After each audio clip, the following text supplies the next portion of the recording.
Protests have flared up again in Iran, with demonstrations reported in Tehran and several other cities as economic anger spills into political dissent. What began as a shopkeepers' strike over rising prices on December 28th has, within a week, turned into broader protests, with some demonstrators now openly challenging the country's leadership. In Tehran, gatherings on Saturday night were described by semi-official media as limited in size. Groups of dozens, mostly young people, took to the streets in neighborhoods across the east, west, and south of the capital. Protesters chanted slogans including "Death to the dictator," set rubbish bins on fire, and threw stones. Authorities say there were no major incidents in the city, but outside the capital, the situation appears more volatile. دولت حتی اگر صداهای تندی هم باشه حتما با صبوری خواهد شنید به جهت اینکه باور داریم مردم ما به اندازه کافی مردم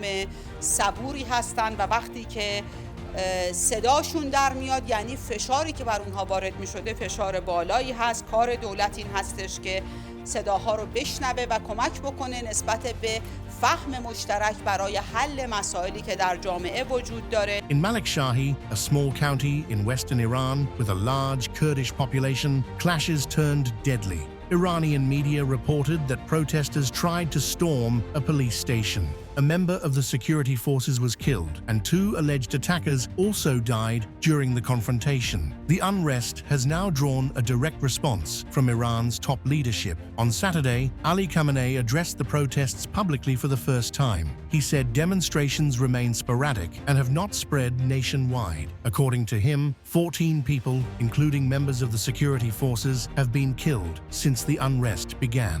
Khamenei struck a careful tone. On one hand, he acknowledged the economic pressure facing ordinary Iranians and said officials should engage with protesters. On the other, he issued a clear warning, saying there would be no tolerance for what he called rioters and violent actions. ما با معترض حرف میزنیم، باید حرف بزنن مسئولین با معترض، اما با اغتشاشگر حرف زدن فایده ای نداره.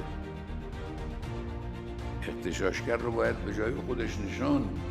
Local reporting suggests the state is trying to draw a sharp line between peaceful protest and unrest it considers organized or violent. Coverage by state-run outlets has been limited, while videos circulating on social media are difficult to independently verify. Analysts say the protests reflect long-simmering frustration over inflation, unemployment, and declining living standards. But the political slogans now being heard indicate deeper anger that could grow if the government fails to offer concrete economic relief. For now, Iran's leadership is signaling confidence that the unrest can be contained. Whether that holds depends on what happens next on the streets and whether economic grievances turn into a wider political movement.